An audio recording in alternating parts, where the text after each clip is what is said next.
Donc, pour lutter contre les inégalités professionnelles entre les femmes et les hommes, les entreprises ont plusieurs moyens à leur disposition, on va dire plusieurs logiques d'action. Une première logique d'action, c'est d'assurer l'égalité de traitement. Donc, le fait que les femmes et les hommes doivent être traités de la même façon, c'est le même processus, que pour un travail de valeur égale, les femmes et les hommes aient le même salaire, etc. Ça, c'est l'égalité de traitement. Il y a une autre logique d'action possible qui est ce qu'on appelle l'égalité des chances ou ce qu'on appelle aussi les actions positives. Donc c'est le fait de favoriser les femmes pour compenser des inégalités préexistantes. Donc typiquement, mettre en place des quotas de femmes à certains niveaux de responsabilité en fait partie. Il y a une troisième logique aussi qui est ce qu'on appelle le gender mainstreaming. Donc c'est une logique préconisée par l'Union européenne.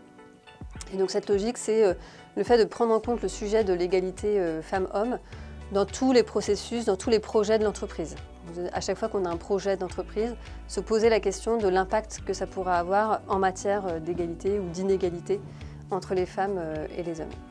Et je dirais que les entreprises doivent vraiment utiliser la combinaison de ces trois logiques si elles veulent vraiment progresser en matière d'égalité, parce que chaque logique séparément ne suffit pas forcément.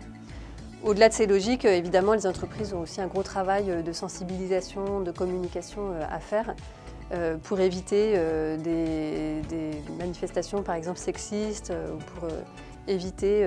pour sensibiliser les salariés à l'existence d'inégalités et à l'importance de ce sujet.